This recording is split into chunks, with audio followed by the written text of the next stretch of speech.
رسول کی اطاعت کلی اور شدید محبت مل کر کیا بنے گی؟ اتباع.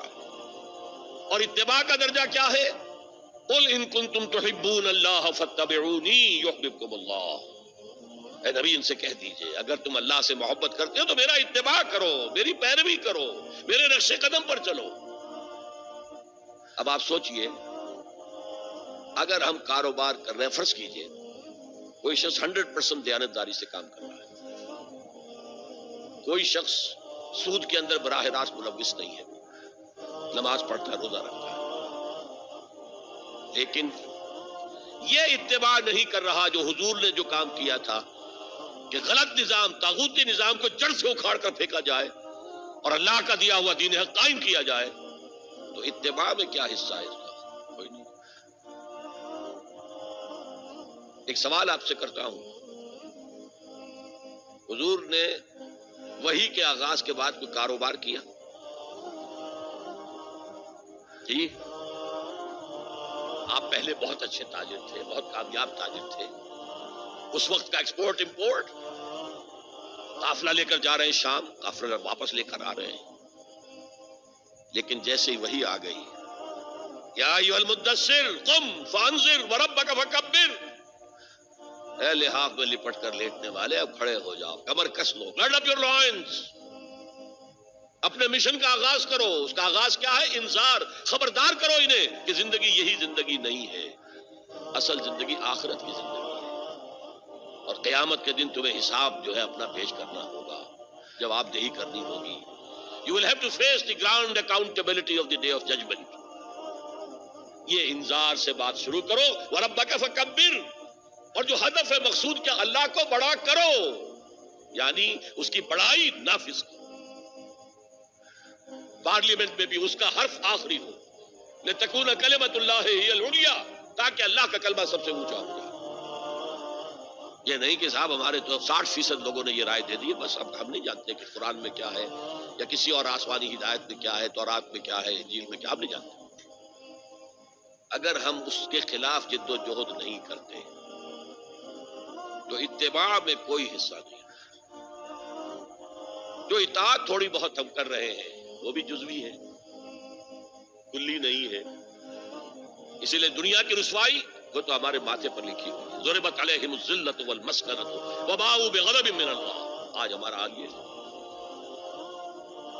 تو اتباع رسول، محبت رسول کا تقاضا، وہی جد و جہد کرو، وہی جد و جہد کرو. اسی کا نام جہاد فی سبیل اللہ ہے. بدقسمتی سے خود ہم نے غلط انٹرپریٹیشن جہاد کی ہے، جس کی وجہ سے دشمنوں کو موقع ملا.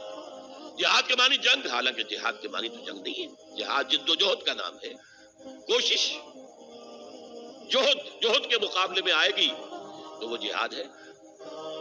جہد یک طرفہ ہے تو جہد ہے، اور دو طرفہ ہو رہی ہے، رسہ جو ہے آپ ادھر کھینچ رہے ہیں وہ ادھر کھینچ رہے ہیں، یہ جہاد ہے. آپ توحید کا پرچم اٹھائے ہوئے ہیں، توحید پھیلا رہے ہیں، وہ شرک پھیلا رہے ہیں، یہ جہاد ہے. کوئی مغربی ڈیموکریسی چاہتا ہے، کوئی سوشلسٹ ڈیموکریسی چاہتا ہے، ان کے درمیان رسہ کشی ہوگی کہ نہیں ہوگی، یہ جہاد ہے. قتال تو جہاد کی 9 منزلہ عمارت میں جا کے 9ویں منزل پر قتال فی سبیل اللہ، اور یہ دونوں قرآن کی اصطلاحات ہیں. ہم نے جہاد کو بھی جنگ بنا دیا، تو پھر تو اب ہر شخص کو قرآن میں جنگ ہی جنگ نظر آئے گی. جہاں جہاد کا لفظ آیا جنگ، جہاں جہاد کا لفظ آیا جنگ. اسی سے تو ان کو موقع مل گیا.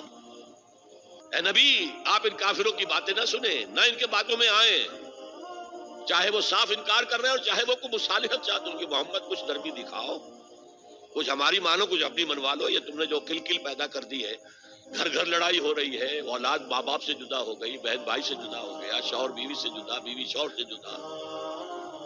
جو کہتے ہیں کہ a house divided amongst itself cannot stand. ہمارا تو تم نے قبائلی جو ہمارا روم تھا وہ ختم کر دیا دنیا میں. لہذا ایسا کرو، کچھ مصالحت کرو، کچھ اپنی منوا لو، کچھ ہماری مان. قرآن نے کہا وَدُّوا لَوْ تُدْهِنُ فَيُدْهِنُونَ فَلَا تُطِعِ الْمُكَذِّبِينَ. ان کی بات نہ سنیے. تو جہاد تھا جو ہو رہا تھا، جس کے لیے میں نے رات تقریر کی ہے، جہاد بالقرآن. فَلَا تُطِعِ الْكَافِرِينَ وَجَاهِدْهُمْ بِهِ جِهَادًا كَبِيرًا. یہ سورہ الفرقان کی آیت ہے نمبر 52. اور شروع کیسے ہوتی ہے سورہ الفرقان؟ تبارک الذی نزل الفرقان علی عبدہ لیکون للعالمین نذیرا. بڑی بابرکت ہے وہ ذات جس نے اپنے بندے محمد پر صلی اللہ علیہ وسلم یہ الفرقان نازل کر دیا تاکہ تمام جہان والوں کو خبردار کر دے، انذار، اور وہ پوری نوع انسانی کے لیے انذار. اسی میں آگے آتا ہے اسی صورت میں فلا تطع الکافرین، اے نبی آپ ان کافروں کی باتیں نہ مانیں، نہ سنیں، نہ توجہ دیں. اور فکری اعتبار جاہدہم بہی، لیکن وہی اس قرآن کے ذریعے سے جہاد جو کیجیے. عقلیت ہے اس دور کی، 12 برس جو مکے میں علماء بھی قرآن وہاں کے ذریعے گئے سے ہیں، جہاد. حالانکہ سکہ بند علماء تھے، سکہ علماء تھے، لیکن ان کے الٹا فکر سے حکم یہ تھا کہ متاثر چاہے تمہارے یہ ٹکڑے ایک کر دیں، ثبوت چاہے ہے تمہیں آگ میں جلا کہ دیں. ایسی شخصیت جو ہے اس کے اثرات ہو جاتے ہیں. مولانا فراہی رہے، ایون علی ان گڑھ سیلف میں ڈیفense استاد بھی کفو رہے، ایدیکم، طالب علم ہاتھ بھی بنے رہے. رکھو، روکے پھر رکھو. یہ کہ سر سید ہی کوئی کے جوابی کہنے کارروائی پر 12 برس وہ وائس اس رائے وقت کے کی آرڈر ساتھ کی. انہوں نے ایسٹ افریقہ کا دورہ بھی کیا، یہ جہاد میں مترجم کی حیثیت سے انگریز وائس رائے اس کے جہاد ساتھ میں گئے. قرآن کے ذریعے اس سے یہ ہے کہ کچھ نہ کچھ تاثر ان کے ہاں بھی موجود ہے. لیکن یہ بات جان لیجئے کہ صرف اس ان کا طبقے کو تزکیہ علیحدہ کیا، رکھ دیجئے تو تزکیہ کس باقی بات؟ سب کے نزدیک دل میں کوئی جادو ولولہ، برحق ہے. کوئی امنگ، کلمات کوئی کی حوصلہ، تاثیر کوئی ثابت طلب، ہے. کوئی ہر مقصود کلمہ، نہ رہ کلمہ جائے خیر ہو، کلمہ شر ہو، سوائے اس کی اللہ کوئی کی تاثیر رضا نہیں. کے وصول اس کے کے کوئی نتائج ہے اور آخرت کی اور فلاح. اس کے نتائج نکلتے ہیں.